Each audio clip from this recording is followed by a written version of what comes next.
Lightning snapped above the Georgia pines like a camera shutter capturing a crime in progress. The clap of thunder rolled a beat later, shaking the windows of Samuel Harlow's farmhouse and rattling the china in the hutch his late wife, Mary, used to polish on quiet Sundays. The place had always creaked when the weather turned, old wood complaining, pipes ticking, long nails settling in softened studs, but tonight it sounded like the house had something to say and couldn't find the words. Sam pulled on his canvas jacket, the one with the frayed cuffs and a ring where coffee had once spilled down the front, and stepped into rain that had turned the yard to soup. The shed lined at a stubborn angle against the wind, corrugated roof whining as the gusts pried at it. He'd wedged a 2x4 under the sagging beam in the afternoon, but the storm had come in meaner than forecast and the makeshift brace was giving out. "Hold on now," he muttered, as if the shed could hear him and take comfort. "You and me been together too long to quit." He waded shin-deep in water, boots sucking against mud, the smell of wet earth and old motor oil rising sharp around him. The beam groaned. When he reached the door, a hinge shrieked like a trapped animal. He shoved inside, shoulder first, and found the flashlight with a trembling cone of light that turned the dust to snow. The shed was all the lives he'd lived piled on top of each other, mail crates from 30 years with the Postal Service, crates of canning jars Mary never used after the chemo started, a rusting mower, boxes of screws whose labels had faded to ghosts. "Don't you dare," he told the beam above, eyes lifted to the wood that had darkened with rain. He grabbed the sledgehammer he kept by the workbench and pressed the head against the 2x4, angling for leverage. The floor pitched under him as another gust laid its shoulder against the shed. Water was coming in along the back wall, not just under it, and when his flashlight swept the corner he saw why. The earth had buckled, a lopsided swell pushing the boards up from below. He'd noticed that mound a few summers back, just a curious rise behind the shed, like a mole had dreamed big, but it never made his to-do list. Time had its priorities. Mary's laughter had gone quiet, and he'd learned how to do the things she'd always done: laundry, church sign-ups, remembering niece birthdays. And by the time the first Christmas arrived without her, the mound was just part of the scenery, like the pecan tree that dropped shells whether you wanted them or not. Now the mound pressed up against his life like a bruise. He pushed the sledge handle under the beam and rocked against it, the wood answering with a wet crack. The shed shifted, then settled. He held still for a long breath, counting without meaning to, like he used to count mailbox flags along County Road 8. 1, 2, 3, quiet. The wind lost interest and moved off to skate its nails down someone else's roof. He eased back, testing his balance. The rain softened to a pointillist patter. Through the crack in the boards, his flashlight caught on slick dirt and something that looked wrong in the way a card looks wrong in a rigged deck. Metal. He stared, rain ticking on tin. A week earlier, he'd woken to tire tracks pressed into the clay by the fence line, too clean to be a neighbor's route and too tight a U-turn to be accidental, and told himself not to be dramatic. Country life had room for detours, but the way the tracks had stopped, like whoever left them had sat there a while and looked at his house, had stuck with him like a seed hull in the sock. Curiosity killed more than cats, Mary would have said, half a laugh on the back of her throat. He could still summon her voice if he worked at it, but every month it came slower, like a radio station sliding out of range. He hated that more than he could explain, the gradual theft of a person. Sam set the sledge down and went to the back wall. The boards there were soft as cake. He pried a loose plank away with the claw hammer and dragged it aside, then crouched with his knees popping, his breath clouding in the cold. The mound rose like a buried shoulder under the sod, a foot high and maybe 4 feet long. When he pressed the heel of his glove into it, the soil didn't give like it should. It knocked. He frowned and knocked again. The sound came back dull, thick, wrong. "Damn," he said softly, "you've been waiting on me." Lightning flashed. In that sudden white bright, the yard looked like an aerial photograph from a bad day, trees twisted, fence line bowed, the pecan tree raked by wind, and for a second he saw himself from above. A man in a jacket too thin for the weather, crouched by what could be 100 things, none of them simple. He could call someone. He could call Miles Turner, who had worn the sheriff's badge 2 counties over until a heart scare and a wife's ultimatum set it on the mantle. He and Miles had hunted quail together back when their knees weren't traitors. Miles would say, "Sam, do not do the thing you are about to do," and Sam would nod, and then he would do it anyway. He went to the tool rack and took down the shovel that had lived in his hand for most of one summer when Mary had wanted a proper garden and the red clay had argued back with every inch. The handle was smooth where his palms had taught it who was boss. "Last dance," he told it, and stepped into the rain. He worked from the far side of the mound, away from the shed, cutting a trench so the water would pull off instead of filling the hole. The first few inches were easy, wet grass, topsoil turning to chocolate milk, but then the shovel hit packed earth and his boots sunk. He leaned his weight on the blade, feeling the old tendons in his neck stand up. Twice the shovel pinged against rock. The third time it pinged and held, the vibration running up the handle like a struck tuning fork. Sam sank to his knees and scraped with his hand, dirt under his nails before the thought finished forming. The blade of the shovel had shaved back a slice of sod to reveal a corner, rusted metal, squared, a seam where 2 pieces met. He sat back on his heels as the rain softened to a whisper. Somewhere down the road a car moved slow, the sound carried by wet air the way voices carry across gymnasiums. It faded. He told his heart to behave. It didn't. "Okay," he said to the ground. "Okay." He dug around the edges with the care of a man who learned to open packages addressed from overseas families without tearing the letters inside. Mud slicked his gloves, crept into his sleeves, wet and cold and familiar. The box revealed itself in increments, a foot across, then 2, a length that stretched longer than he expected, heavy by the way the earth hugged it. He unearthed along one side until he found what he was hoping for and half dreading: hinges. 3, corroded to the color of old blood. Not a septic cap, not a rock. "Not a gift I asked for." He went back to the shed for the pry bar and the old hammer with a hickory handle slick as a river stone. When he returned, the rain had quit altogether and the storm marched away, thunder mumbling to itself over the hills like an old man telling a story to a room that had stopped listening. The night had the kind of hush that makes a person hear their own bones. He set the pry bar under the lip of the lid and lined. The metal groaned but didn't move. He repositioned, braced one boot against the side and heaved. Something cracked, sharp, promising. He worked the length of the seam, tapping with the hammer, chasing a gap the way a coonhound worries a scent. On the third pass, one hinge surrendered with a noise that made him wince, though no one was there to be startled. "Don't be bones," he said before the thought could burrow too deep. "Please don't be bones."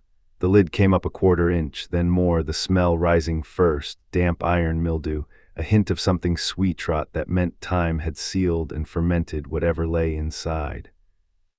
He held the lid open with his shoulder and shone the flashlight into the mouth of the box.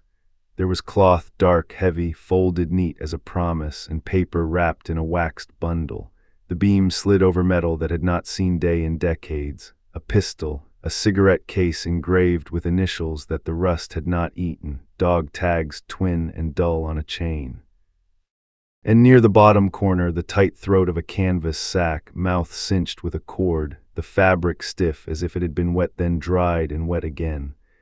Between all of it, letters thick with time, tied with twine whose fibers had given up the ghost. He didn't touch the gun first. He reached for the tags. The chain scraped against the edge of the box, making a small, perfect sound that turned into a church bell in his head. He wiped one tag with his thumb. The letters were legible even through oxidation, stamped so hard the back had kept the bruise. Archer Thomas K. Opose Catholic. He read it twice, then a third, because saying a name gives it a door into the present. Thomas K. "Archer," he said aloud, and his breath fogged and vanished. A pair of headlights washed across the trees, brushing the pecan with light. He froze, listening. The car truck, he realized, the engine note low and sure, rolled past slow, then sped up as if deciding something or deciding against it. Gravel hissed and faded. He laid the tags against his palm like a coin he was weighing. He had delivered the mail in 3 counties for 30 years and learned to recognize patterns. The way checks came on certain days, the way letters typed on electric typewriters had a different attitude on the page than ones made by hand. The way a woman addressed her ex-husband's envelope could tell you more than a conversation with him ever would. In small towns, the past didn't vanish, it circulated. He placed the tags on the folded cloth and pulled the uniform up and out, wool dark and moth-bitten, shoulder patch pale under grime. The insignia was almost rubbed away, but the cut of the jacket said Army in a way even civilians could hear. A purple heart ribbon bar clung above the left pocket like a person clinging to a life raft. He set the jacket down with the care people reserve for newborns and dead things. The pistol he lifted with 2 fingers like it might wake if he was rude. He'd shot pistols in his youth, but this one felt different, heavy in a way that wasn't only metal. He didn't rack it, he didn't touch the trigger. He didn't need the weight of whatever story had soaked into the blued steel. He set it on the uniform, far from the edge. The canvas sack rasped as he untied it. Inside were stacks, old currency bound with brittle bands, the ink faded to the color of a bruise.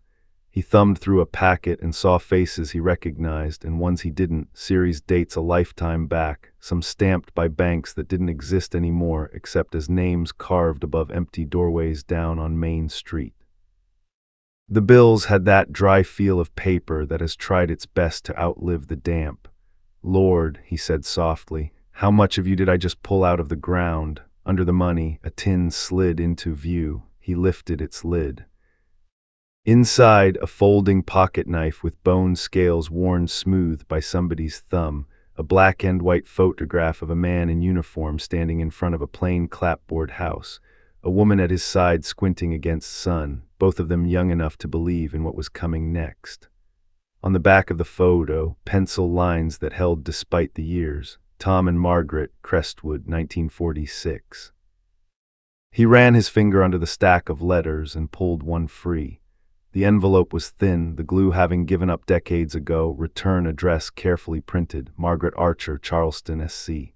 The stamp said 3 cents and the postmark made his throat tighten, January 7, 1953. Mary hadn't been born yet. He had but only just 2 months of colic and fury. He slid the letter out, careful as surgery. "Tom, if you still have that box, keep it where no one can guess. Don't let the boys from the docks talk you out of your better mind. They say they just want what's owed, but I see the way they look at you when you say no, like you are a door they mean to walk through whether it opens or not.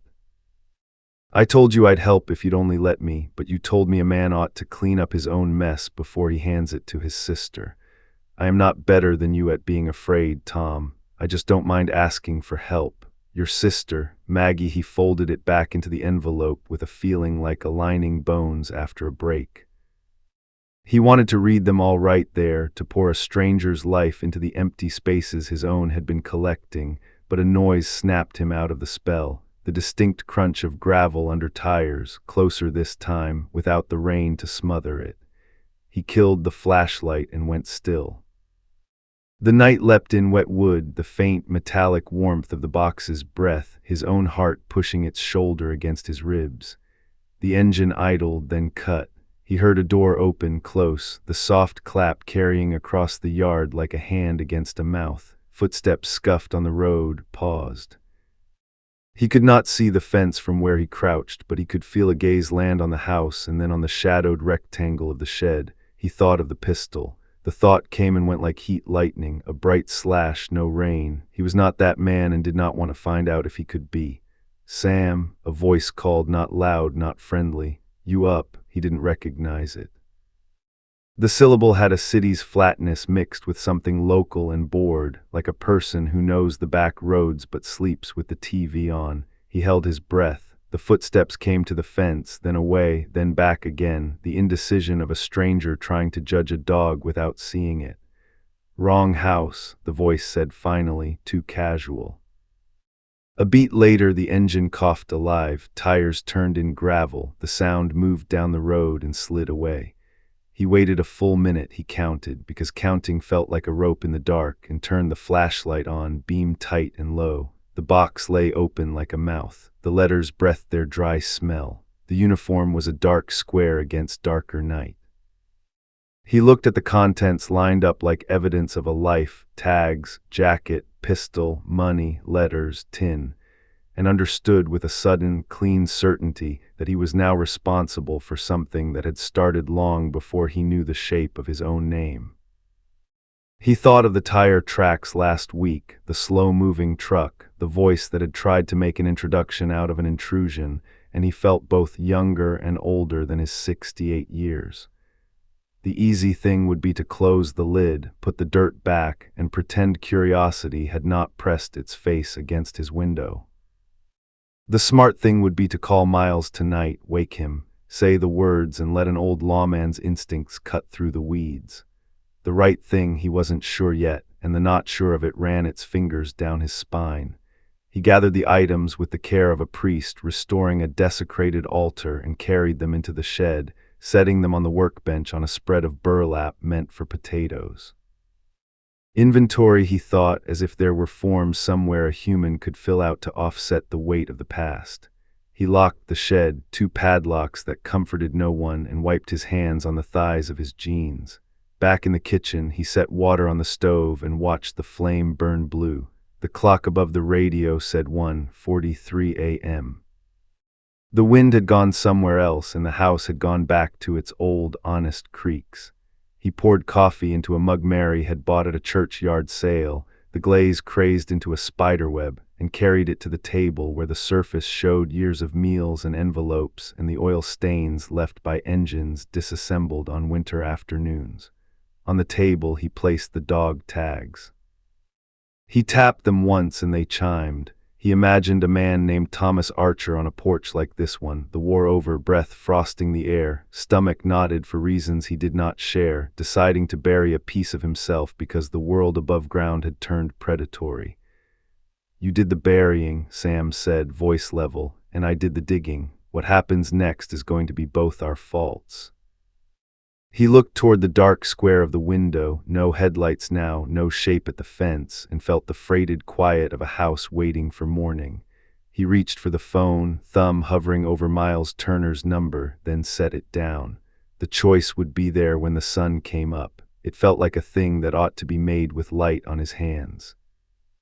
He slid the tags into his pocket like a token for passage and stood.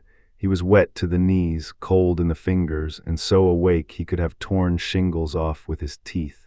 He turned off the flame and the kitchen went soft. Outside, the yard breathed, and the ground beyond the shed held its new, unblinking secret. When he finally slept, it was in the chair by the window, his jacket tucked around him, his body angled toward the shed as if it were another living thing that needed watching. The last thought that flickered and went out was not about the pistol, or the cash, or the rubber-banded letters that would change the way he understood neighbors and history and his own cowardice.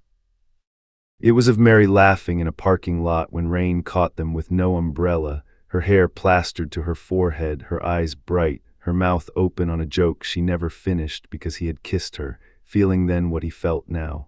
The sudden clarity of knowing that the next step would teach him who he was. By morning, the sky had washed itself clean over Crestwood. The mound was a gash of raw earth behind the shed, and the pecan tree shook off the storm with a shower of drops that looked like coins in the sun. Tired and sore, Samuel Harlow opened his door to a day already altered and did not yet know that the choices he would make before noon, who to trust, what to share, what to hide, would draw the line between living with shadows and forcing them into daylight. By 8, the sun had climbed high enough to turn the wet clay to a dull red crust, and the smell of storm mud gave way to pecan and diesel drifting in from County Road 8. Sam brewed coffee strong enough to stand a spoon and set the dog tags on the table like prayer beads. He kept hearing the stranger's voice from the night before you up, the casual trespass of it. The house felt watched like an empty theater with someone breathing in the back row. He dialed Miles Turner, thumb pauses baked into muscle memory, Then he hung up before it rang. "Call him with facts, not fog," he told the tags. "Give a lawman something he can carry into a room." He wrapped the pistol in a dish towel and locked it in the tool chest beneath the sink, a ridiculous bit of theater, but it made him breathe easier, and placed the letters in a manila envelope, the kind he'd used for bank deposits when Mary ran the church bake sale. The uniform he refolded with clumsy reverence and laid in the trunk at the foot of his bed. He left the money in the shed in a paint bucket beneath burlap and hung the extra padlock. "Don't be stupid," he said to himself at the door, then shook his head at the impossibility of the request and drove into town. Crestwood's library was a square brick building that had been built in the 70s and tried not to be embarrassed about it. Fluorescent lights hummed, the carpet was a faint shade of chalk dust, and in the back, the microfilm reader squatted like a gray beetle waiting for a finger to prod it awake. The woman at the front desk glanced up, offered a professional smile, and then did a small double take that said, "You're new here at this hour." "Morning," she said. "How can I help?" "Looking for old papers," Sam answered, a little out of breath from a set of stairs that had never bothered him before. "40s to mid-50s, if you've got them. Name search, local man, Thomas Archer." "Grace Holloway," she said, offering her hand over the desk. "I do the archives when Mrs. Kinney's hands give out."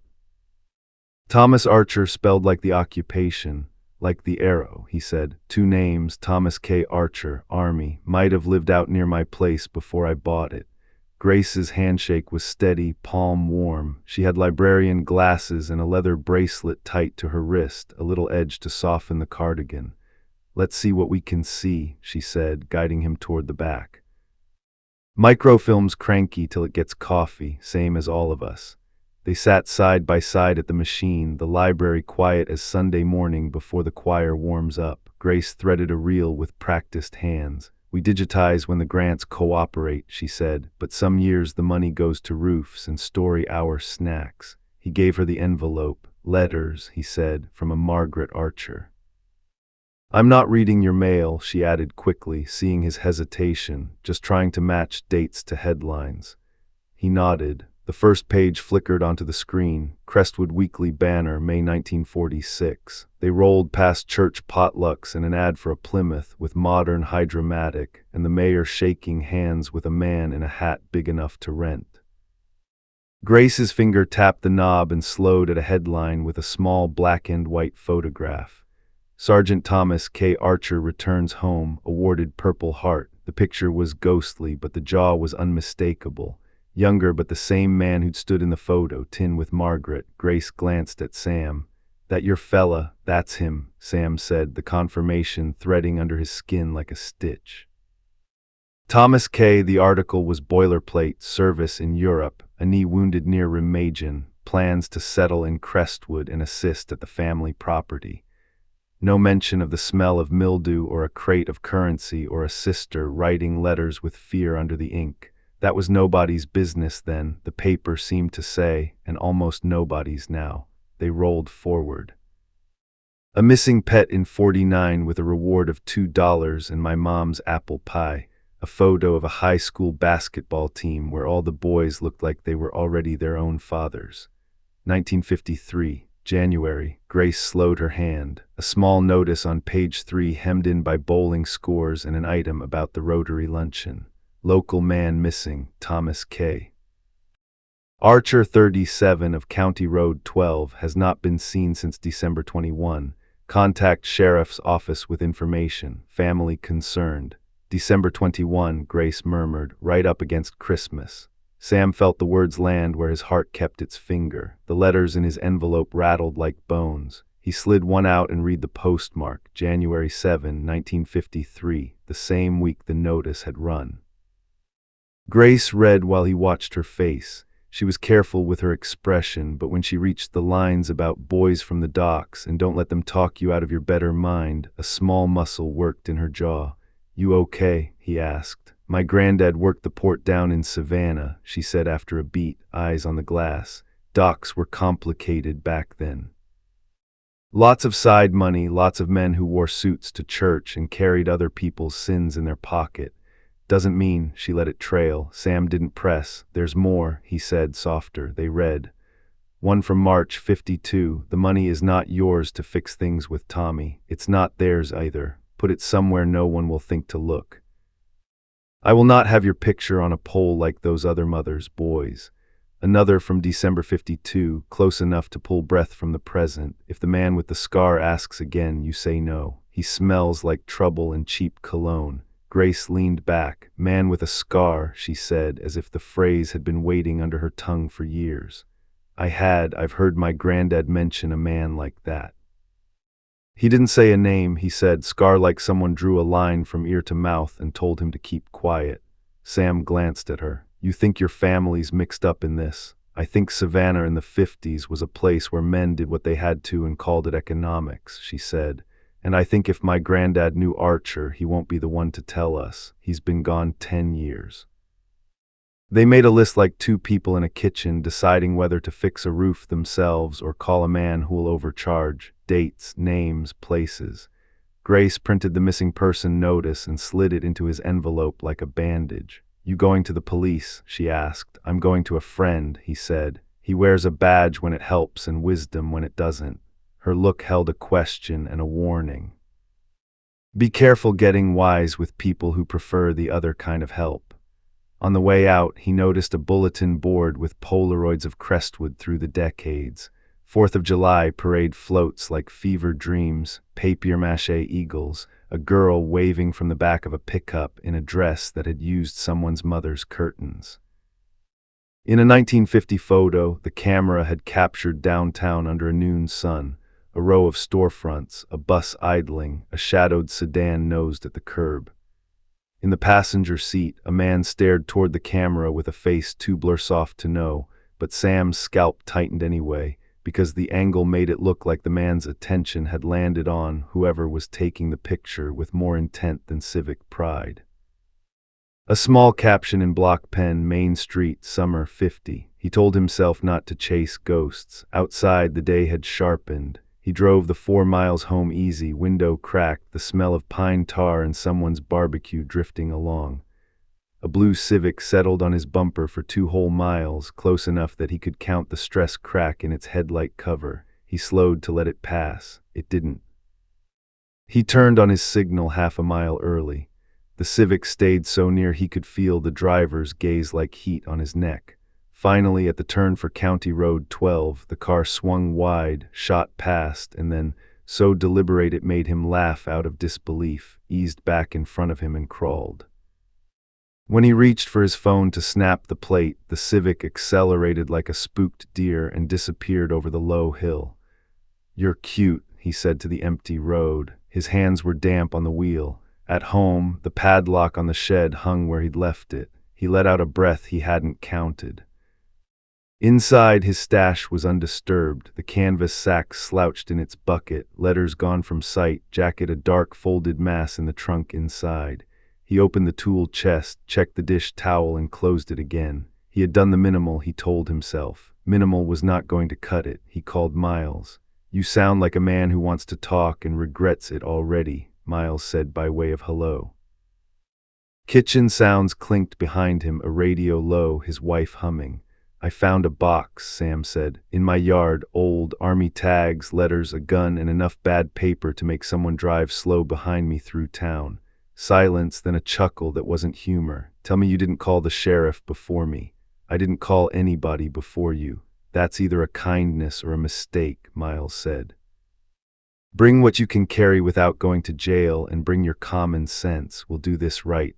Tonight, now, Miles said. Men who drive slow in other people's rear view don't observe bankers' hours. Sam glanced at the window. Afternoon light laid itself across the yard like a blanket nobody wanted to wash.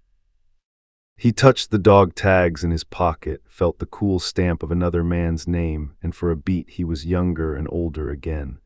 I'm on my way, he said. Sam, Miles added before hanging up, voice dropping, leave the cash for now, and if anybody asks, you didn't find a damn thing, not even your better judgment.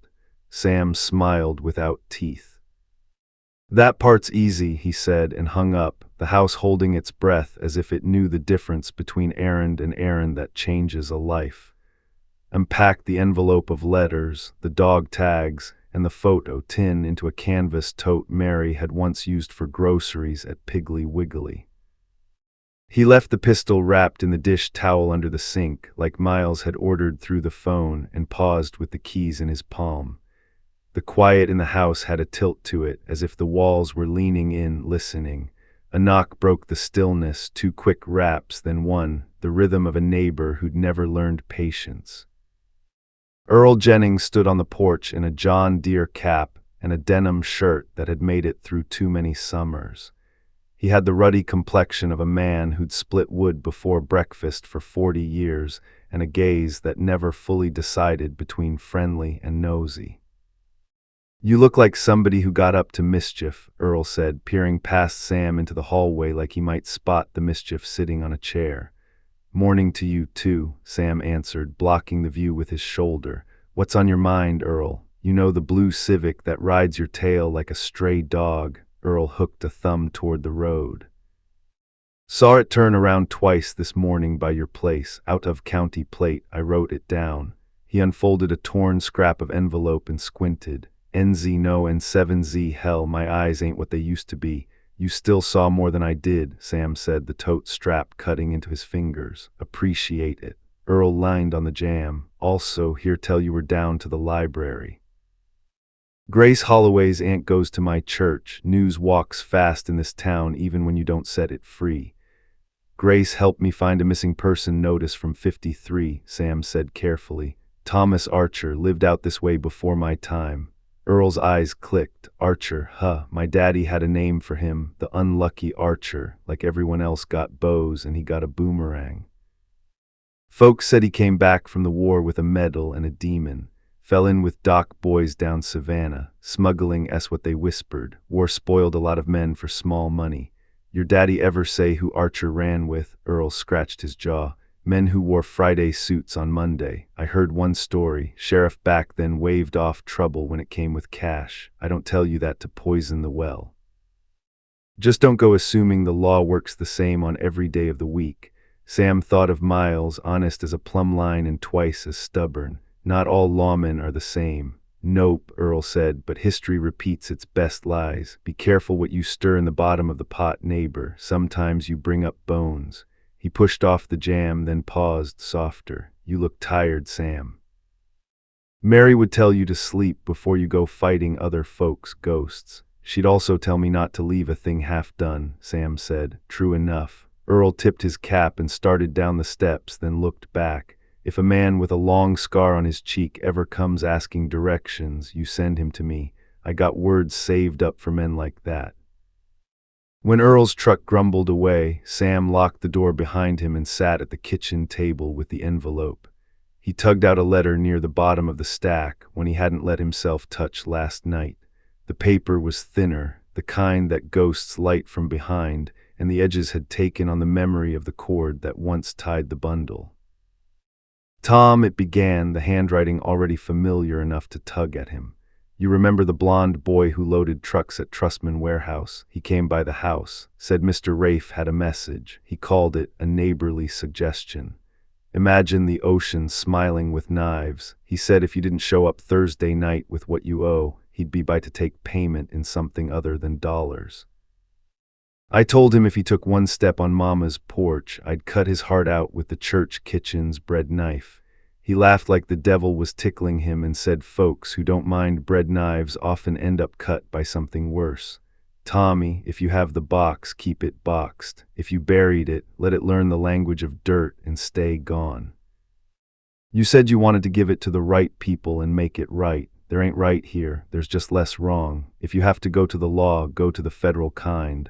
Our sheriff plays cards with Mr. Rafe on Fridays and acts like he's allergic to aces. Maggie Sam read the name Rafe twice. The way a man tests a tooth he suspects is cracked.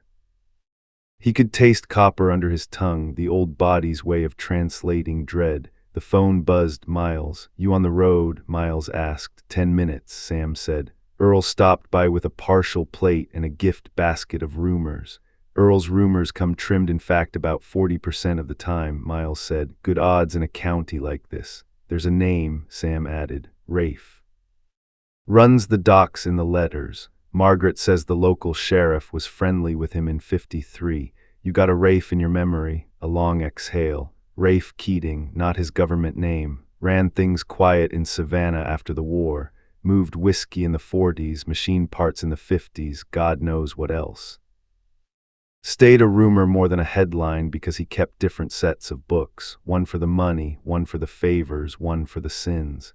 He died 30 years ago, but the men who owed him and the men he made owe him had families. That's how legacies work in bad business. Sam's grip tightened on the tote. Grace thinks her grandfather might have known him. Then Grace has courage walking into this with you, Miles said. Bring the letters, we'll put them names side by side and see who stands up and who tips over. Sam was halfway to the truck when the phone rang again. Unknown number, he let it buzz, then answered because curiosity is a muscle too. Mr. Harlow, a man asked, the tone the kind that introduces itself to your life without invitation. The voice had an expensive calm to it, polished like a courtroom shoe. David Kane, I'm a researcher with the War Remembrance Project. Word is you've come across some materials of historical interest. I'm in the area today. Thought I might swing by and take a look, help you authenticate, make sure nothing gets mishandled.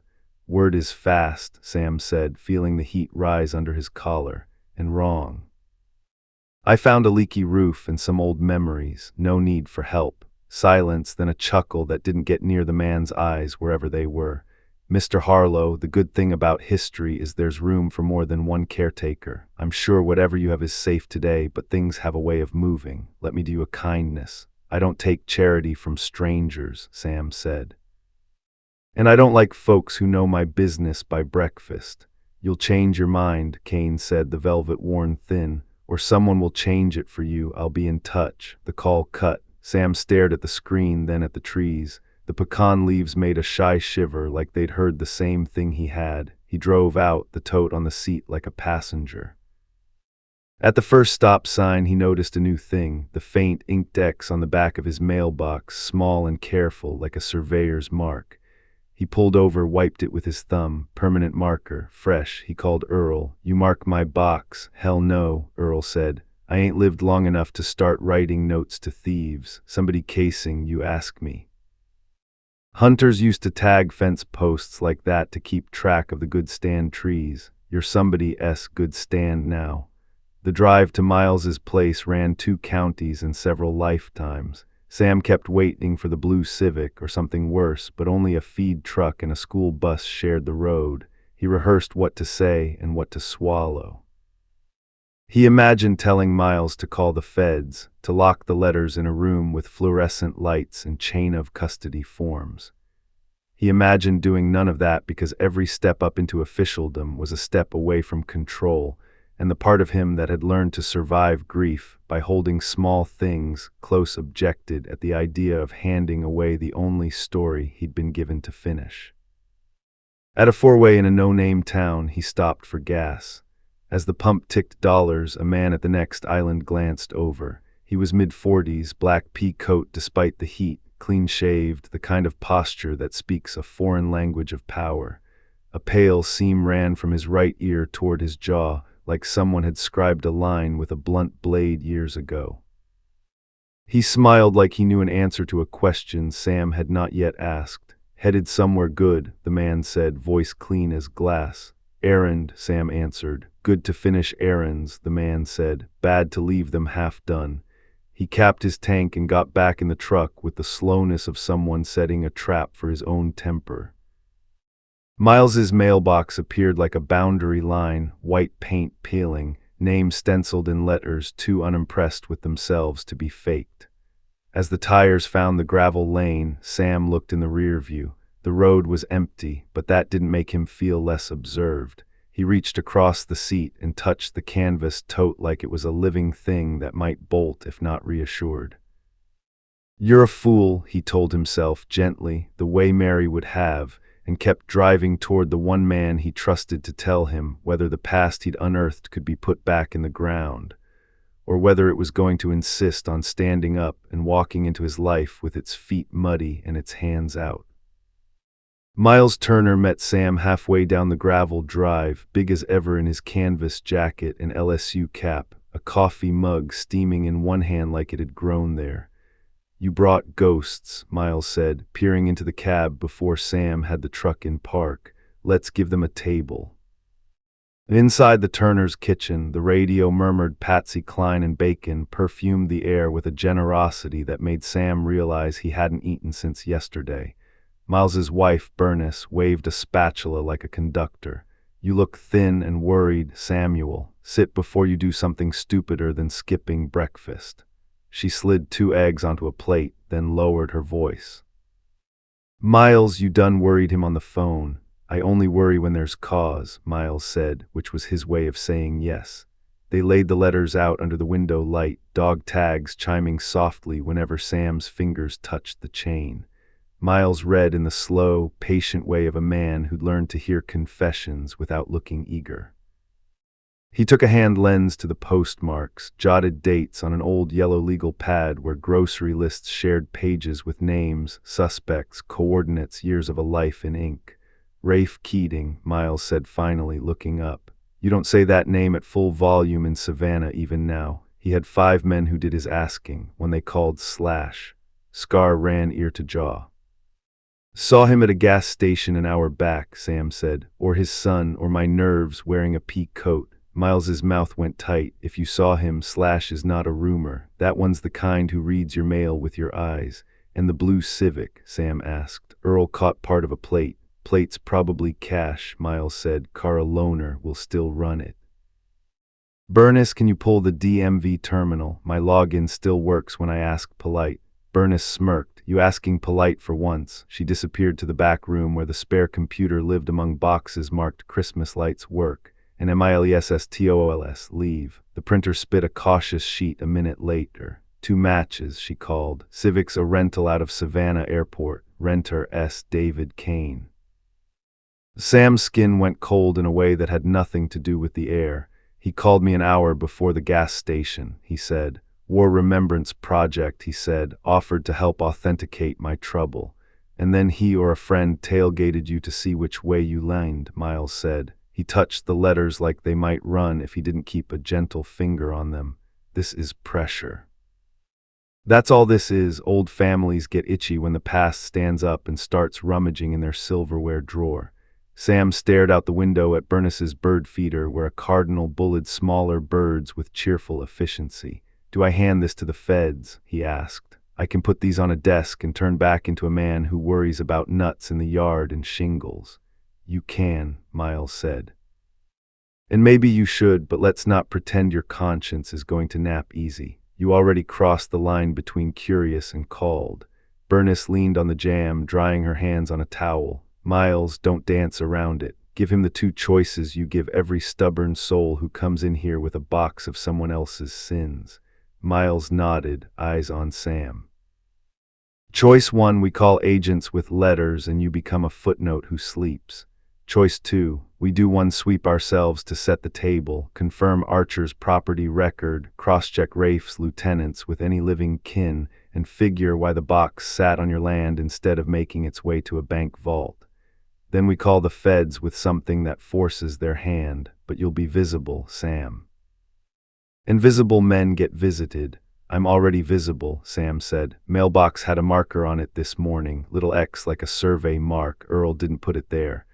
"Then time's short," Miles said. "One more thing, be ready to hear names you like in places you don't."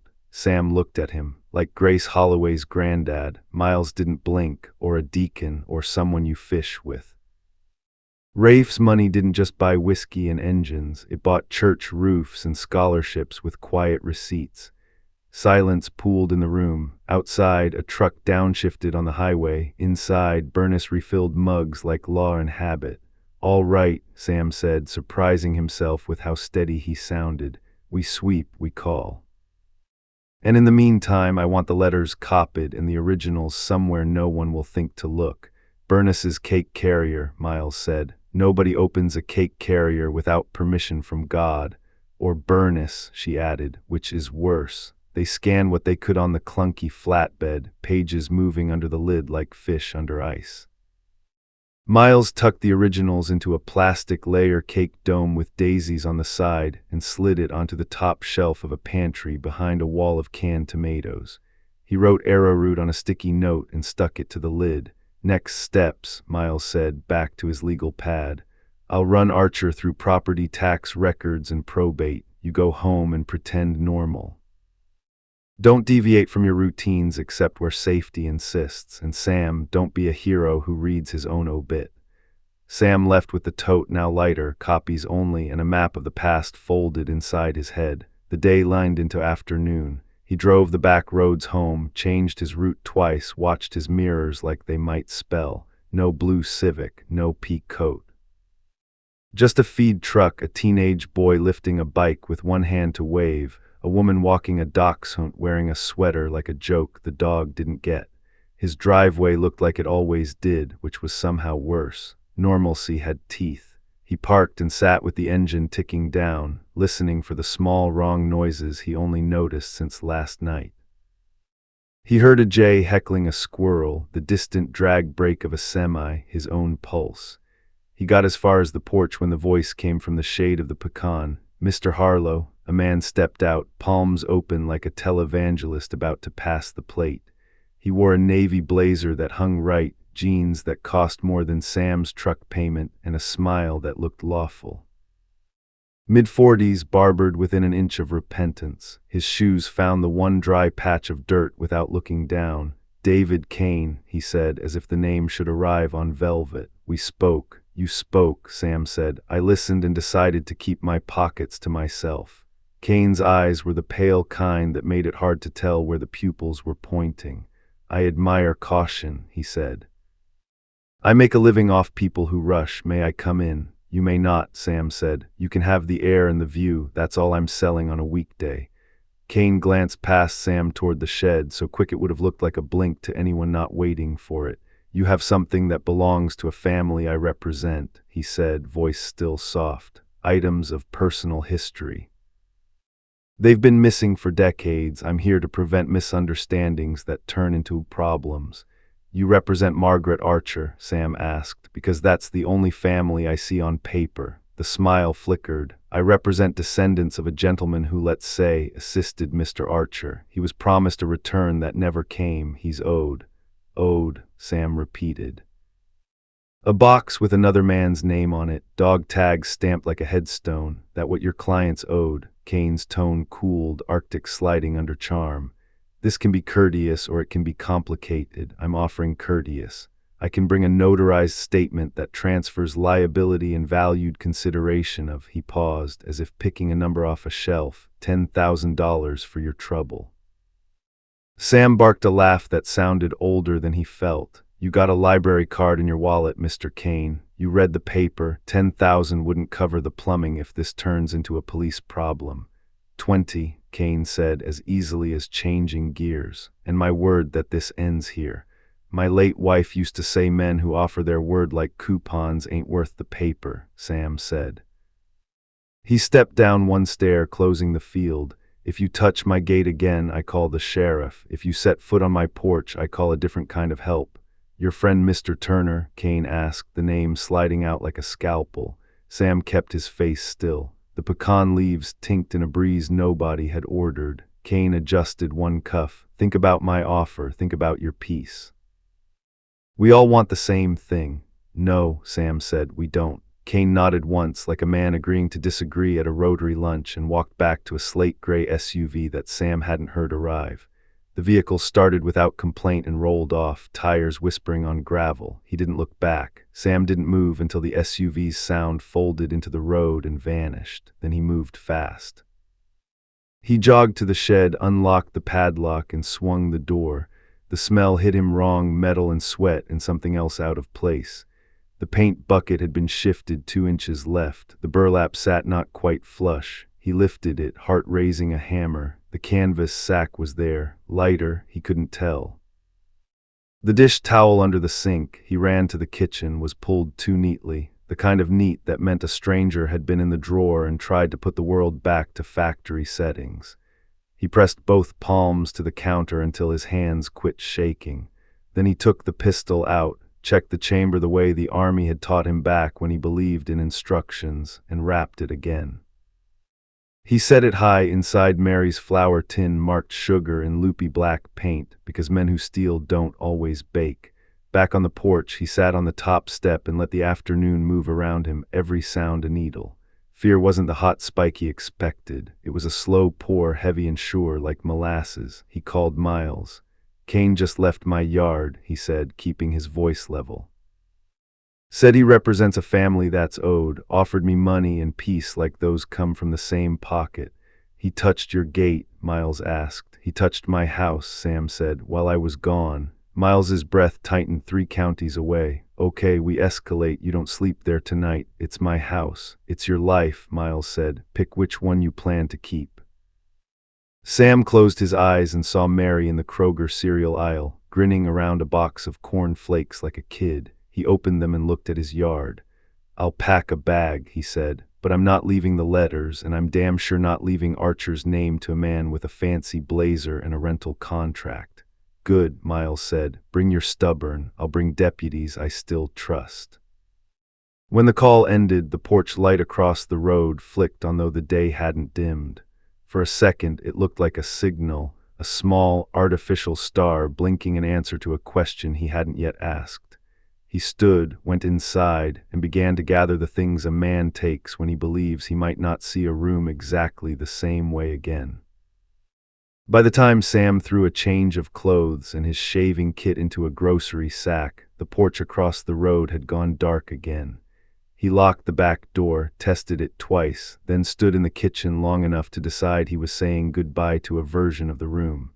The dog tags in his pocket knocked his thigh when he moved, a small, deliberate bell.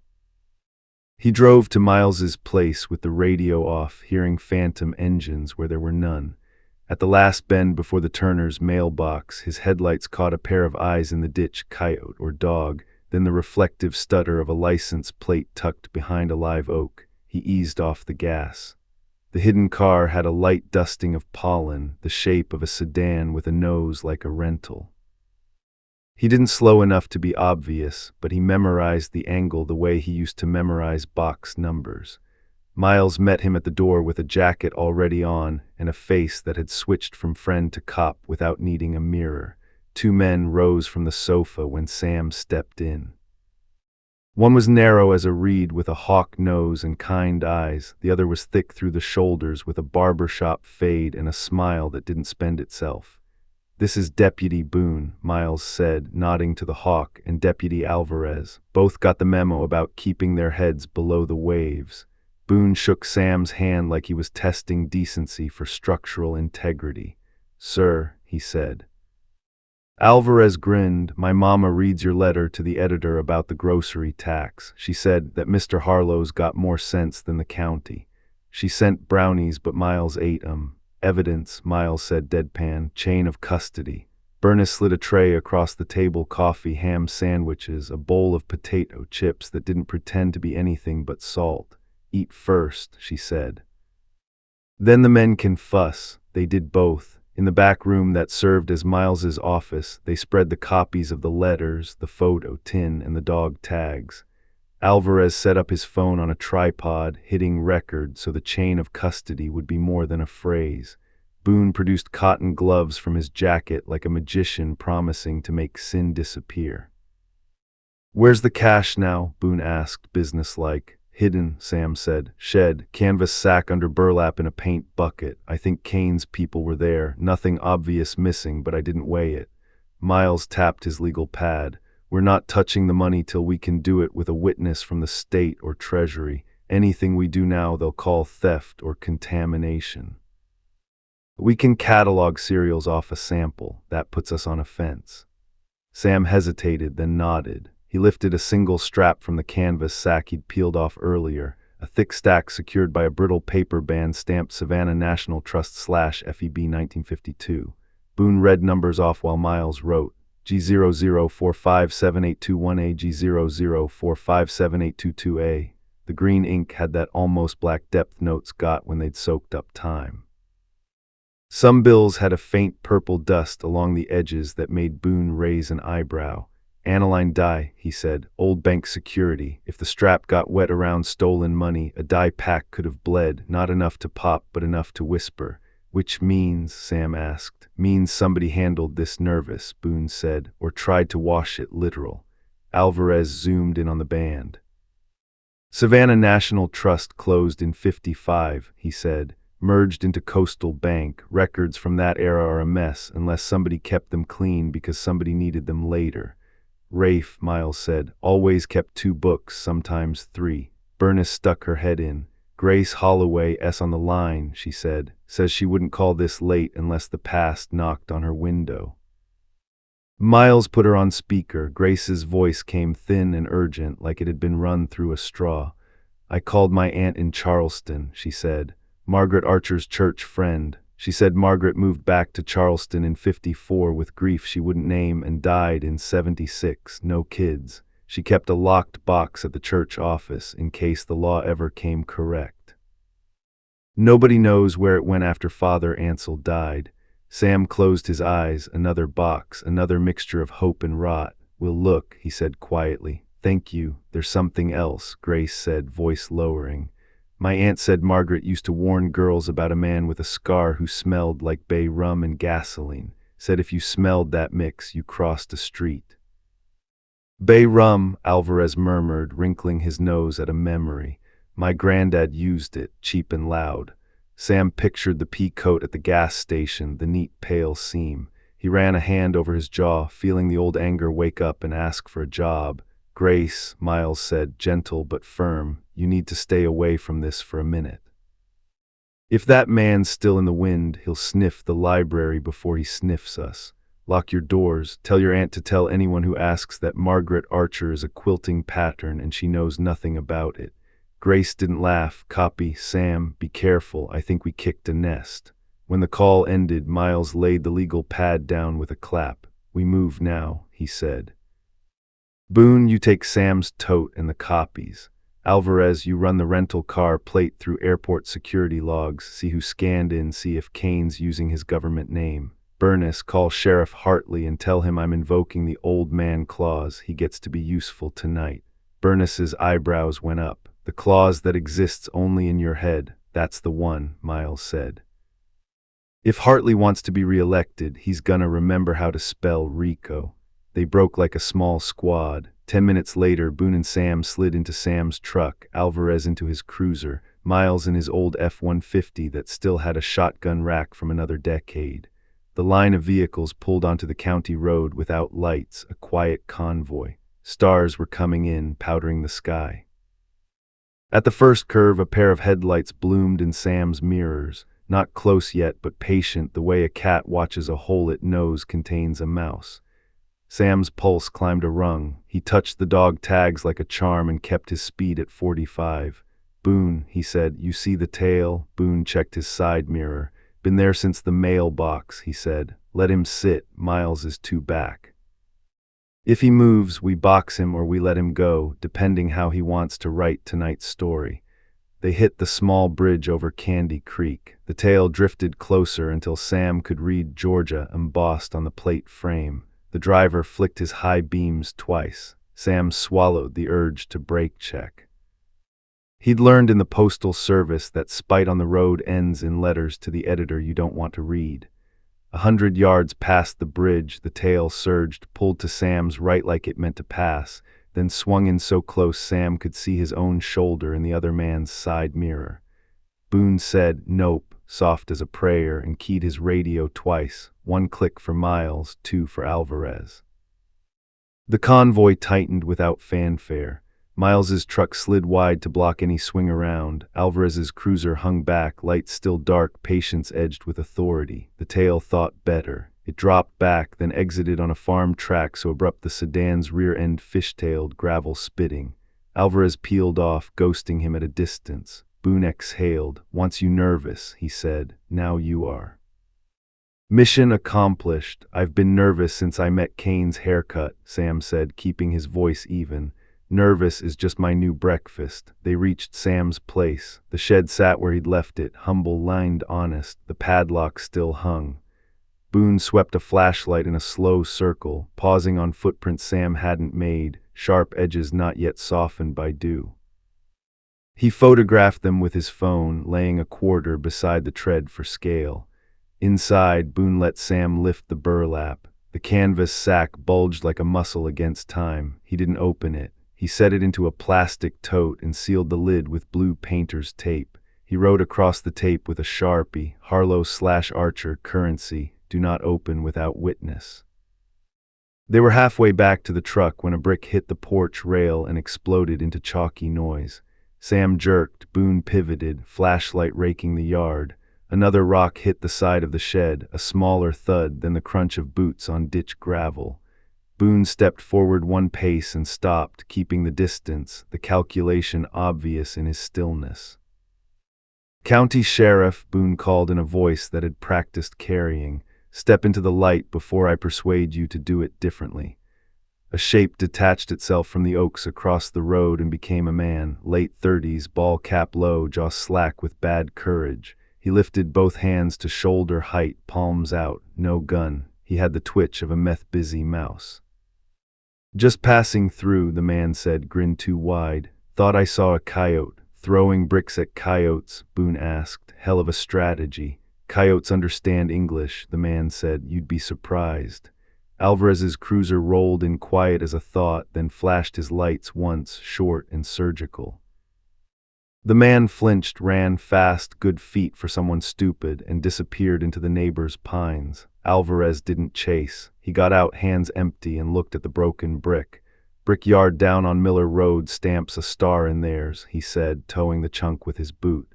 "This isn't theirs. Savannah masonry does this notch." "If we needed another string to tie, we got a spool," Miles said, pulling up. "Sheriff Hartley's on his way. He's sober enough to be useful and scared enough to listen."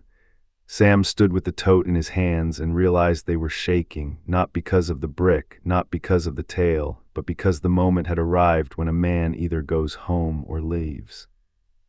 He looked at the lit windows of his kitchen, at the mug he'd left in the sink, at the little radio that would turn on the morning news at 6 whether he was there or not.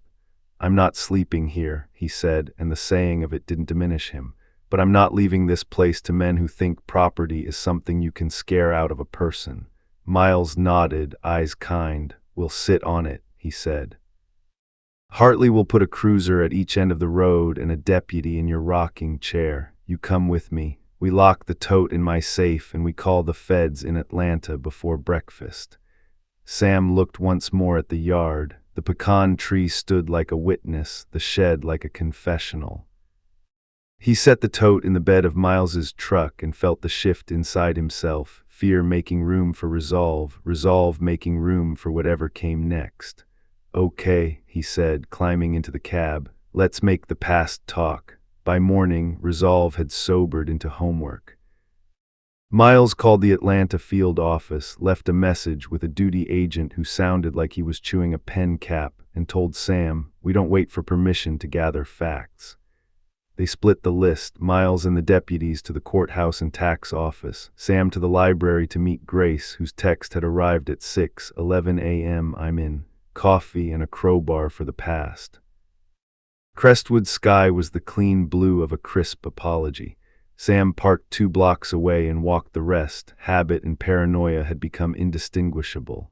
Inside, Grace had already staked out a back table with yellow legal pads, a pencil jar, and a thermos the size of a bowling pin. "You look like a farmer bringing in storm news," she said.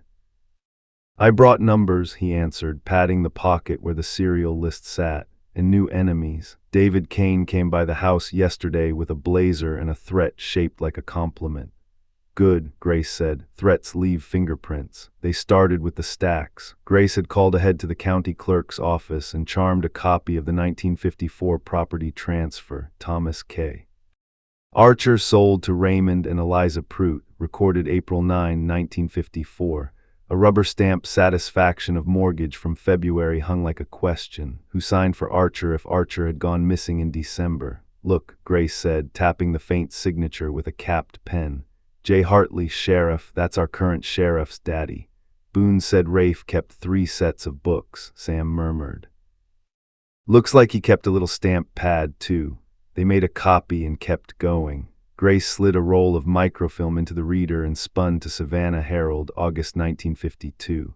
A column buried below the fold carried a bland headline with a hot center. Federal hearing set on post-war smuggling, port workers subpoenaed. The paragraph was short, but one sentence lit up like a match in dry brush. Read it out, Grace said, pushing the machine closer. Among those subpoenaed, CPL, Thomas K. Archer, formerly of the 317th Infantry, now a stevedore's clerk, to give testimony regarding shipments misdeclared between 1946–1951. Sam's throat worked. He could hear Margaret in his head, go to the federal kind if you have to. Our sheriff plays cards with Mr. Rafe. Archer had done what she asked, stepped into the light, and disappeared before his day in court. Grace found the follow-up 3 weeks later. Grand jury deliberations continue. Witness unavailable. No details, just a hole where a man should have been. Unavailable, Sam said, like a library book somebody didn't want returned. A shadow fell across the page. He glanced up. A man he hadn't noticed before sat in the periodicals corner pretending to read Field and Stream. He turned a page without looking down. His jacket was wrong for the weather, and when he shifted, Sam caught a whiff of something sweet and clean, then sharp. Bay rum pushed through gasoline and coffee. He lined toward Grace. We're popular. Grace didn't look at the man. She clicked another roll into place like a dealer throwing down a card. I called an archivist in Savannah, she said under her breath. Her cousin owes me because I helped his kid get a scholarship. She found a box in their back stacks labeled U.S. Attorney Port Cases, 1952-54 incomplete. She sent scans of 3 things last night. One is a list serial numbers of bills logged as part of a seizure linked to Keating's operations. Sam slid his own list from his pocket. Miles and Boone pulled a sample at the house. If one number matches, Grace's mouth bent. Then your bucket's not just history, it's evidence that wandered. She spread the printout, faint barcodes under gray toner. Sam ran a finger down his penciled column. G00457821A, he stopped. G00457821A looked back at him from 1953, black and bureaucratic. He exhaled hard enough to fog the reader's glass. There's a match. Read the next, Grace said. He did. G00457822A, G00457823A, a neat little run. That's a nail, Grace whispered. If anyone says Archer's box was just a veteran's keepsake, that match ends the poem. Sam felt the ground under him tilt. It wasn't just a backyard secret. It was a live wire that had burned through courtrooms and come out the other side humming. A memory of Kane's smile flickered, the kind of smile men practice in mirrors so their lips don't forget which part is human. He looked up again. The man with the magazine rose and walked, slow as an apology, toward the back stacks. When he passed, he gave Sam a glance that was almost admiring. Good hunting, and then he was gone in the geography of shelves. You got a back exit? Sam asked. 2, Grace said. 1 nobody, but I use because the alarm thinks it's a coyote. We're fine. She slid her hand across the table and pressed it once against his fist. Focus. They dug deeper. Grace called Charleston, St. Brigid's Church, where Margaret had kept a box in case the law ever came correct. The tired receptionist said Father Ansel had been replaced by a Father O'Malley who was cleaning the basement room by room in his spare time. They got put on hold, then on hold again, then O'Malley himself came on, breathless and wary. Boxes, he said. We've got boxes upon boxes. People think churches are banks with stained glass. Names, Margaret Archer, Grace said, 1954 to 1976. Warned girls about a man with a scar who smelled like bay rum. O'Malley barked a laugh that had no joy in it. That scent, we call it deacon medicine around here. Men who want to smell like power but spend like parishioners. He set the phone down with a clunk, and the sound of a key ring followed by a door drag-legged through. He came back with dust in his voice. There's a ledger of lock box sign-outs, he said. 1976, Father Ansell's last year, Margaret Archer, Box 14, transferred to family friend for safety during office renovation. The signature on the transfer is D. Keating. You telling me that's good news? Sam closed his eyes. Rafe's son or nephew or ghost. Blessed mother, O'Malley muttered. I have to go before I drown in other people's old choices. When he hung up, Grace sat back like someone had turned down the thermostat. So Margaret kept an insurance policy and handed it, willingly or not, to a fox who promised to guard the henhouse. Maybe willingly, Sam said. If men with scars stand on your porch and call their threats neighborly, you trade versions of danger. She may have believed she was keeping Tom's memory from being used like a billboard. Grace stared at the table. My family ate chicken paid for by men like that, she said finally. It kept lights on and gave scholarships and bought uniforms for the church basketball team. My granddad walked me to school and told me to tell the truth. I did not know the truth was his hobby and not his job. Sam heard the rattle in her tone, the sound of something collapsing and rebuilding at once. He wanted to put a hand on her shoulder and didn't, because the room had other eyes even when it didn't. His phone buzzed. Miles, we're at probate, Miles said. Judge Flanders owes me a favor he pretends he doesn't. Archer's will leaves everything to his sister if he dies intestate, no date set because death wasn't declared until 59. Guess who served the declaration? Sheriff John Hartley. Guess who witnessed it? Raymond Prout, the buyer. Guess who notarized it? A lawyer whose firm now represents Kane's family foundation. The same names keep showing up, Sam said. They always do, Miles said. Also, Atlanta called back. An agent named Walsh is driving down. He says to secure what we have and not to spook what we can't see. I told him that horse left the barn, bought a truck, and learned our addresses. What about the tale last night? Alvarez ran the rental and the airport tape, Miles said. Kane rented the Civic. Another man paid cash for a Camry, no ID, walked like a fighter who lost weight too fast. Guess who that smells like? Slash, Sam said, feeling it in his gums. Stick with Grace till I get there, Miles said. Don't leave alone. If you move like a parade, slow, loud, and with witnesses. When the call ended, Grace was watching him, reading the shape of Miles's voice on his face. Atlanta, she asked. Agent Walsh is on the road, he said. Miles found a will that looks like a forgery written in a family scrapbook. Your priest found Rafe's initials on Margaret's lifeline. Grace nodded once, tears bright but unshed. Then we do the part that's ours, we keep the thread from breaking. The library's bell over the front door tinkled, a thin sound that still made Sam's shoulders tighten. He gave Grace the smallest nod. She slid the Savannah serial list back into a manila folder and laid a librarian's hand over it. Harmless, ordinary, ignore me. The man with Field and Stream had returned, now at the photocopier, feeding dimes into the slot. He never looked over. Sam realized the fear he'd been carrying had quietly changed into a different thing. Not bravery, not yet, just refusal. The kind of refusal that saves dogs from bad owners and keeps porch lights on for strangers. Next stop, Grace said, steady again, county archives for employment records. If Archer clerked stevedore books, he signed sheets, names, times. Maybe a note that says he walked out on December 21 and never walked back in.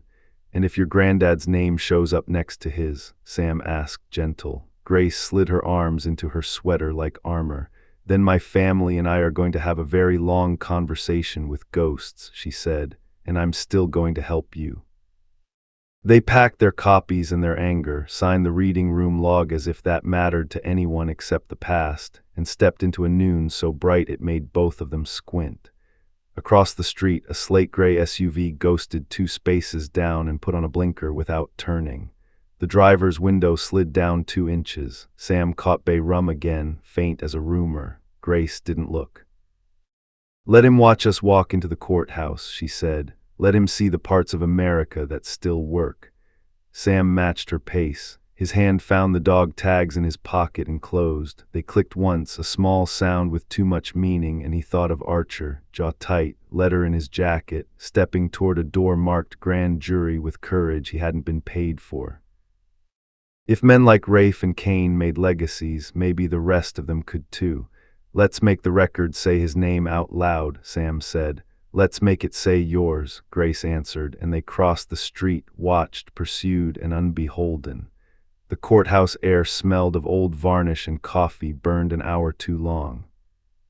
Sam and Grace sat at a narrow oak table while a clerk wheeled out bound ledgers heavy enough to break a foot.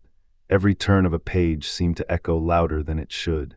There, Grace whispered, finger pressed against a brittle sheet dated December 1952. Stevedore Employment, Savannah Port Authority. Columns of names marched down the page, a neat ledger of labor and hours. Thomas K.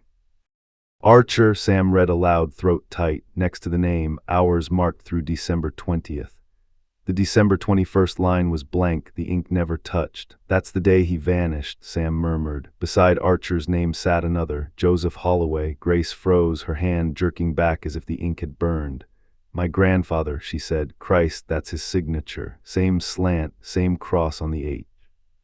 You knew it might happen, Sam said softly. Knowing and seeing aren't the same thing. She sat back, arms crossed tight, eyes blinking too fast. My granddad walked me to school every morning. He taught me to pray over supper. Her voice cracked, then steadied. I didn't want to see him on this page. Sam kept silent. He knew the cruelty of paper, the way a signature outlived excuses. Before either of them could say more, the clerk bustled in. Copy machine's down again, he said, but I can notarize this page for you if it's for legal. Please, Grace said, her voice clipped. She slid the ledger toward him, but her hands trembled. Sam covered them with his own. Steady, he whispered, we're not finished. They walked out into bright afternoon, both carrying a new weight. A slate gray SUV idled at the curb just as it had outside the library. The window lowered. David Kane leaned across the passenger seat, his blazer crisp as if he just stepped out of air conditioning. Mr. Harlow, Ms. Holloway, he said smoothly. Research is noble but dangerous. You've walked far enough into history. Grace snapped. What do you want? Kane smiled thinly. Same as before, the box. The money, the silence, he tilted his head. I admire your courage, but courage without caution is martyrdom. Sam's jaw worked. You sent one of your men to throw a brick at my porch last night. Kane's expression didn't change. If someone bothered you, it wasn't on my orders. I prefer cleaner methods. He let the silence stretch, but accidents do happen. A man crosses the wrong street and a car doesn't stop. A woman locks the wrong door and it doesn't hold. Grace stiffened. Sam felt his knuckles ache with the effort of not breaking Kane's smug face through the glass. Walk away, Kane said. Nobody will remember Archer. Nobody cares. Trade the ghosts for peace while you can. Sam stepped closer, voice low but hard. The thing about peace is once you bury a man wrong, the ground never settles. For the first time, Kane's eyes chilled. He flicked his fingers and the SUV rolled forward, tires whispering. Grace let out a shaky breath. You realize, she said, he just promised to kill us politely. Sam touched the dog tags in his pocket. Then we answer impolitely. That evening they met Miles and the deputies at his farmhouse. Alvarez had followed Kane's rental to a motel outside Savannah. Boone had canvassed Crestwood and confirmed what they feared. Strangers were asking questions about the old Archer place. In Miles's living room, the conversation was taut. We can't keep this quiet much longer, Boone said. The locals are spooked. Rumors move faster than proof. And Atlanta, Grace asked. Agent Walsh is coming tomorrow, Miles said. But tomorrow is far when men like Kane are already throwing rocks. Tonight we protect. Sam sat silent until Bernice set a mug of coffee in front of him. Say it, she urged gently. They marked my mailbox, Sam said. They stepped into my house. They'll do it again. And if I hand everything to the feds right now, maybe they lock it in a cabinet and call it evidence. But Archer disappears again. Margaret disappears again, and all the names that sold their neighbors down the river stay clean. Sam, Miles said carefully, you don't get to decide justice alone. I'm not asking to, Sam snapped louder than he meant. He swallowed hard, forcing his tone back down. But I'm not going to live the rest of my days knowing I shoved a man's truth into a filing drawer because it was easier. Grace reached across the table, laying her hand on his. Then we don't shove, we drag it into daylight where it can't be ignored. Alvarez leaned back, boots crossed. That daylight's gonna blind a lot of folks, some of them your neighbors, some of them mine. Boone added, you ready to have people you've eaten potluck with turn their backs on you, because that's what happens when you pull their granddaddies out of closets. Sam's gaze was steady. Then let them turn. Archer didn't get that choice. Later, Sam tried to sleep in Miles's guest room, but every creak sounded like a boot on the porch. Sometime after midnight, he gave up, padded barefoot to the kitchen. Grace was there, hunched over the letters, a lamp burning low. Couldn't sleep either, he asked. She didn't look up. How do you reconcile it, knowing someone you loved, my granddad, might have been on the wrong side of this? How do you not break apart? Sam poured coffee into a chipped mug. You don't reconcile, you carry it. My wife, Mary, she used to say life isn't about balance, it's about load-bearing. Some things you carry because no one else will. Grace's eyes shone in the lamplight. I keep hearing Margaret's words, there's just less wrong. What if we can't make it right, Sam? What if all we can do is less wrong? He sat across from her, sliding one letter toward them. Then we start there, less wrong. And if we can push further, we will. For a moment, silence stretched, broken only by the ticking wall clock. Then outside, a car door slammed. Both of them froze. Sam reached instinctively for the flour tin where he'd stashed the pistol earlier. Grace killed the lamp. They crouched at the window. Down the lane, a sedan sat idling, headlights off. A figure stood by the fence, smoking, the ember flaring. Then another stepped from the ditch. Their silhouettes were unmistakable, men watching, waiting, measuring. Grace whispered, they're tightening the net. Sam's jaw clenched, his voice was steady, low. Then tomorrow, before Walsh even gets here, we cut ourselves a hole. The cigarette ember dropped, the figures melted back into the dark. The sedan rolled away without lights. Sam sat back against the wall, pistol heavy in his hand. His heart was hammering, but his mind was carved sharp. The game was no longer about finding Archer's truth. It was about surviving long enough to speak it. Dawn came gray and grudging, rain threatening but stingy. Miles had gone to meet Agent Walsh at the county line. Boone was planted 2 doors down in an unmarked Crown Vic, and Alvarez was swinging a slow loop around Crestwood like a buzzard with manners, as he put it. Sam paced his living room, feeling every board. Grace brewed coffee as if the ritual itself could pin the day to the ground. We make our move before they make theirs, she said. We get the tote to the courthouse vault and we file the notarized ledger with the clerk. Once it hits the docket, Kane can't stuff it back in the box. Sam nodded, touched the dog tags in his pocket, then glanced toward the window. The shed lined in his peripheral like an old dog waiting to be fed. The hole behind it, refilled and tamped, still looked wrong, a healed wound with the scar raised. He needed one last sweep before they left to make sure he wasn't walking away from something he couldn't justify later. 2 minutes, he told Grace, grabbing his jacket. Check the shed and the back door, I'll be right. Don't, she started, but he was already on the porch. 2 minutes, she repeated to the empty air, snatching her phone to text Miles. He's checking the shed. Hurry. He crossed the yard, boots quiet on damp grass. The padlock hung where Boone had sealed it, blue tape still crisp. He fit the key and swung the door. The smell inside was the same, wood dust, old oil, but the air felt crowded, like an elevator after too many floors. He stood still, let his eyes adjust. The workbench sat with its careful scatter of screws and wrenches, the paint bucket with the burlap. The rake and the shovel leaning in the corner as if they'd been talking all night. Behind him, gravel whispered, "Morning, Mr. Harlow." Sam turned. David Kane stepped out of the pecan's shadow with 2 men. One was the peacoat fighter from the gas station. The pale seam cutting his jaw, face like a door that had been slammed too many times. The other had a buzz cut and a coat that hid his middle like money hides motives. The slate-gray SUV sat canted in the ditch at an angle that said they didn't plan to stay long. Kane's smile was usable, but not friendly. "I called for courtesy. You chose complicated." "Complicated seems to find me," Sam said, lowering his hands where they could see them. "You're trespassing."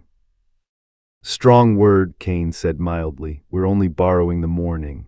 The scarred one, let his eyes roam the shed, nostrils flaring like a dog cataloging a stranger's house. Smells like a farm and a lie, he said. Your aftershave smells like a bad memory, Sam answered. A flicker of irritation crossed Slash's face. Kane's finger made the smallest warning gesture and the irritation smoothed. We're going to make this easy, Kane said. You'll bring me the tote and the letters. In exchange, I'll make sure this ends without tragedy. Tragedy, Sam repeated. You say it like a man reading a line in a play he's seen 12 times. You want plain, Kane said, voice softening to something honest and ugly. Here's plain. The money's tainted and traceable. The names on those pages are people whose grandsons shake hands at fundraisers. The tags belong to a dead man who can't change the ending.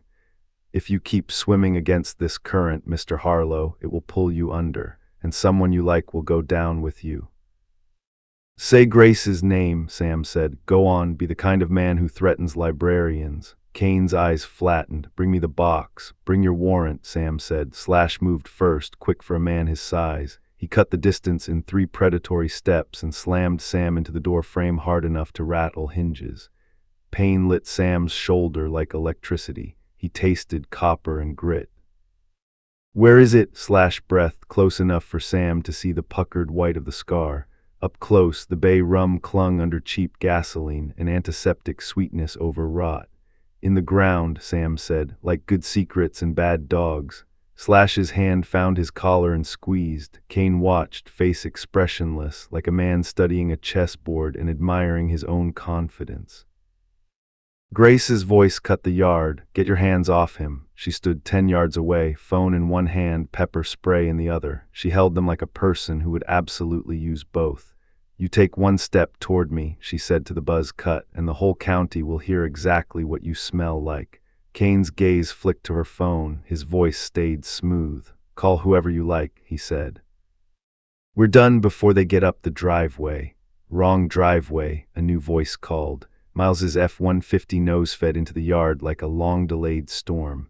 Alvarez's cruiser slid in behind it. Boone's Crown Vic angled at the road like a wedge. Doors popped. 3 men moved with the kind of slowness that says there's no hurry because all the hurry belongs to the other side. Mornin', David, Miles said, tipping his cap with no humor. Mr. Walsh sends his regards. He nodded past Kane. A 4th vehicle eased up, the government sedan you can spot even when you're not trying. A tall man in a wrinkled suit stepped out, badge flashing briefly like a fish in sun. His tie was bad and his posture was better.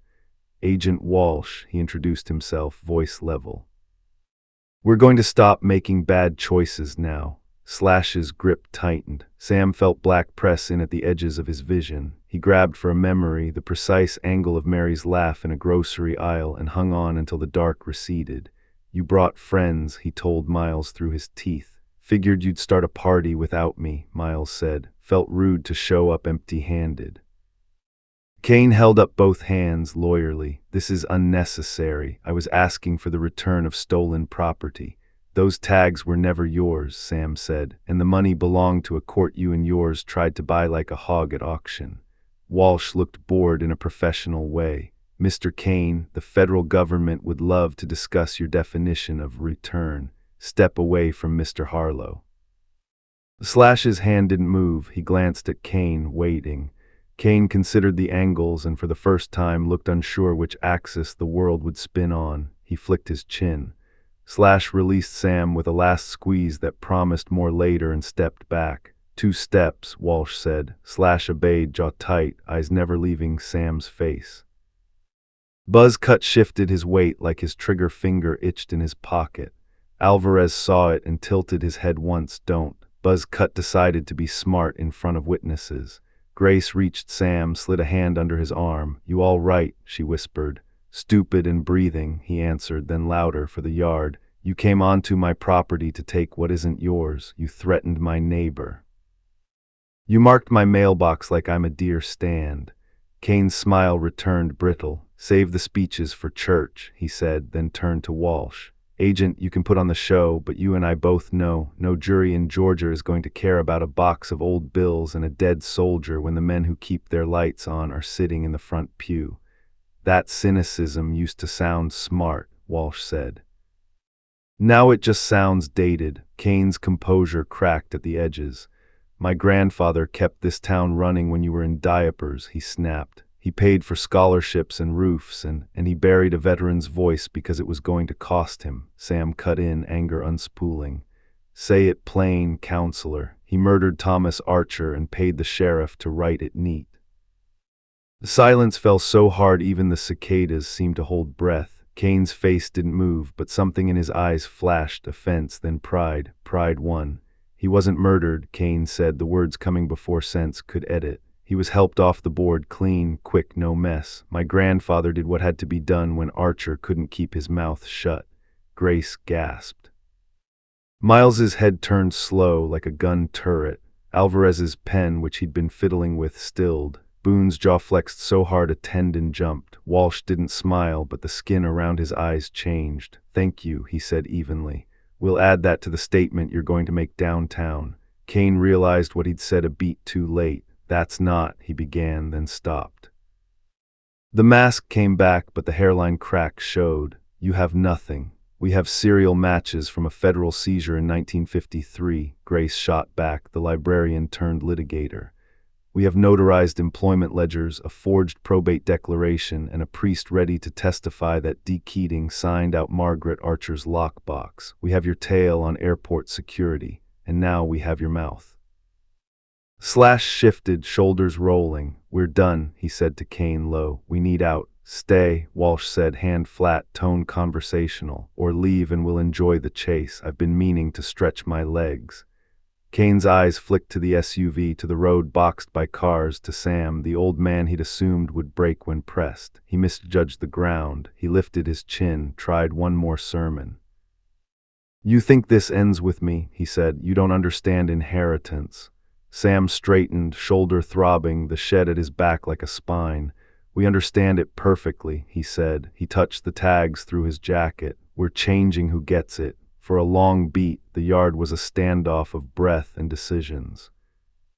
Then Sheriff Hartley's cruiser eased in, late to his own party, lights flicking uncertainly.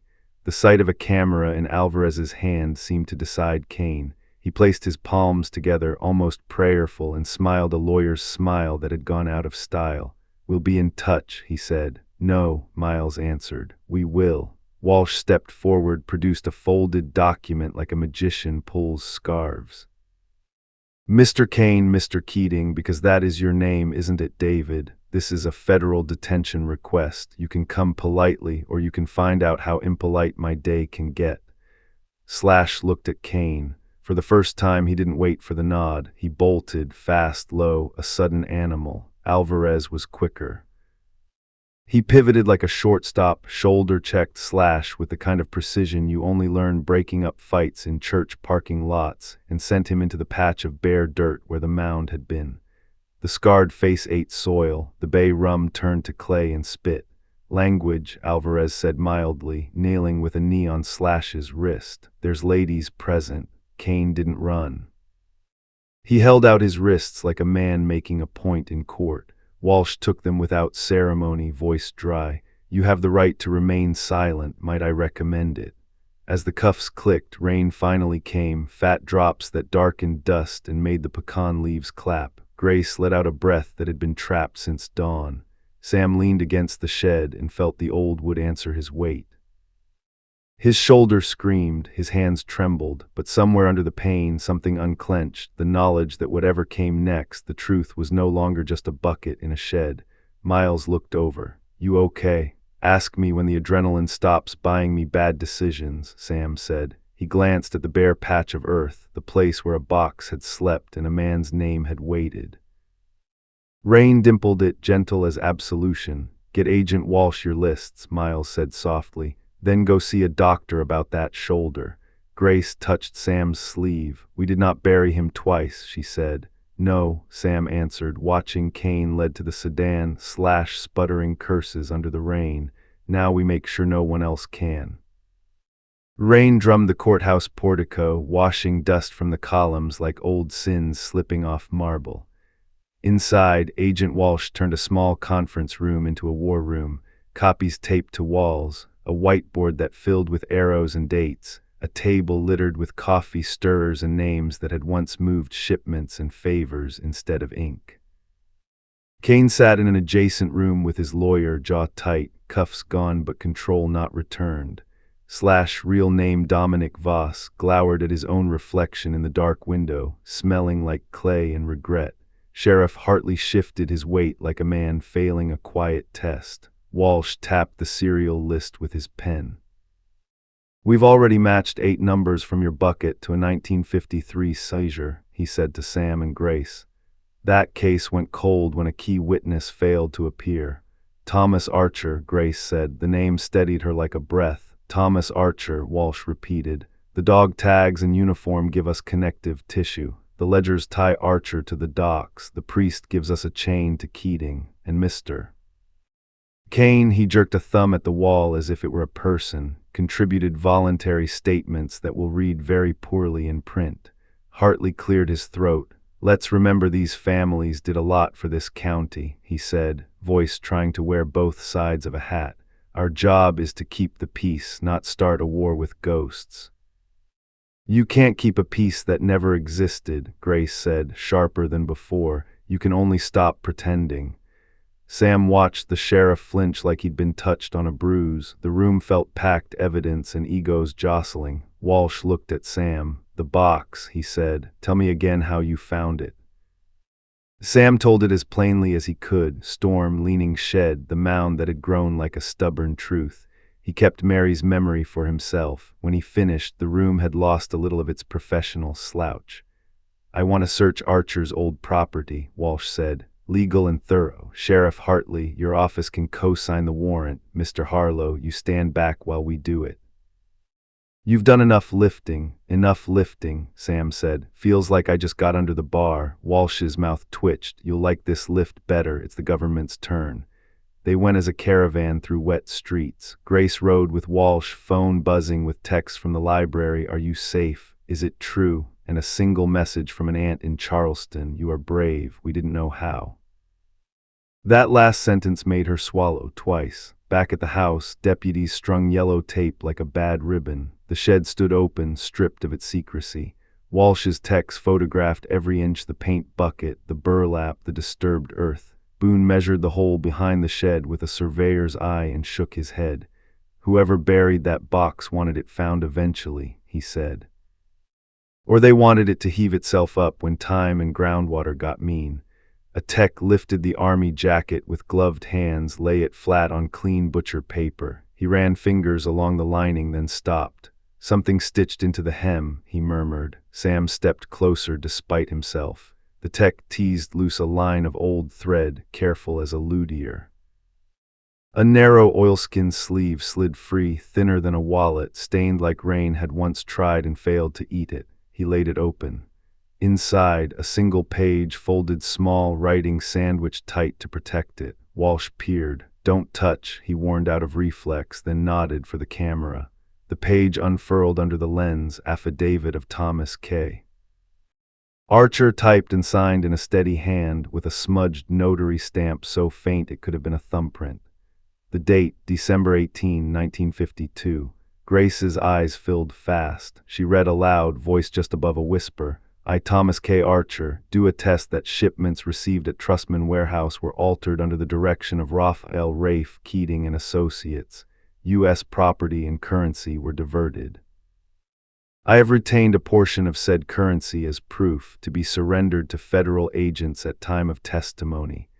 Sheriff John Hartley has been informed and advised me to leave it alone, which I decline." Silence leapt like a flame along a fuse. Hartley's face went pale, then the red of a man whose blood had been called out in public. "That stamp is a forgery," he snapped too quickly. "Could be," Walsh said almost kindly. "Doesn't change the words." He looked at Sam.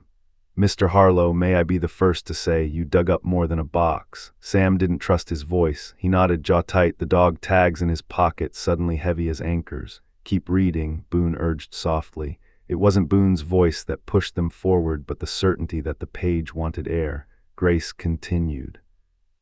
"If I vanish or am found dead, it is not my will. Tell my sister Margaret she was right to send the letters and wrong to think I'd run. Tell her I buried my fear where she can't see it. Grace's voice cracked. He wrote this knowing, he wrote this choosing, Sam said. He felt sick and weirdly clean. Walsh bagged the affidavit like it was a newborn. We'll authenticate the stamp, the ribbon, the oilskin, he said, but you can't fake the timing of fear. This reads like a man watching his world move toward him. I wish to God a federal agent had been standing where Sheriff Hartley was. Hartley bristled. I wasn't sheriff then. You're wearing the name, Grace said. That's how inheritance works when you don't check it. The techs kept looking. In the tin box they found a thin roll of carbon paper, used and faint, that, when held under light, showed the ghost of Archer's typed words. He made a carbon, the tech said, admiration unhidden. He left himself a witness that fits in a pocket. It did something to the room, turned the story from rumor and ledger to a hand reaching forward. Alvarez blew out a long breath. If we can tie this to Keating's men tossing Archer in the river or a ditch, we have a bone-deep case, he said. Without a body, we still have conspiracy, obstruction, theft of federal property, enough to set a table. Grace stood in the doorway of the shed and heard a choir of sounds, rain on tin, a crow heckling from the pecan, the thin squeak of marker as Walsh wrote affidavit on the whiteboard. She felt the floor tilt under a more intimate piece of news. Her phone buzzed with a new message from her mother. Call me. We need to talk about your grandfather. She stared at the words until the screen dimmed. You okay? Sam asked. Not yet, she said, but yes. By afternoon, the courthouse had a press cluster of four, two local outlets, a Savannah daily, and a public radio reporter who asked questions like they were stones he'd turn over later. Walsh read a cautious statement. An ongoing investigation, he said, regarding evidence recovered from property formerly belonging to a missing veteran.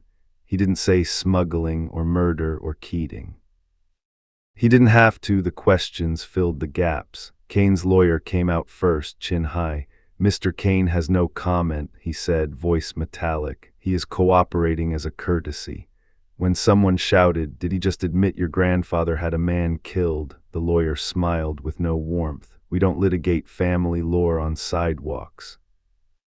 Hartley lingered behind the glass like a man calculating which way a flag would blow. When he finally stepped to the mic, his prepared remarks caught in his throat. The Hartley name, he began, then stopped. He looked at Walsh, then at Sam, then at some place beyond the press.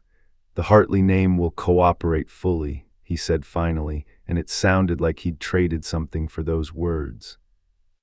Later, in a small office that smelled faintly of old cigars, Walsh slid copies of the affidavit and the ledger across to Sam and Grace. Chain of custody is ours, he said, but the story is, you decide how it's told. I can't order you to be quiet. Good, Sam said, because we weren't going to be. Walsh almost smiled. There's one more thing. St. Brigid's called me back.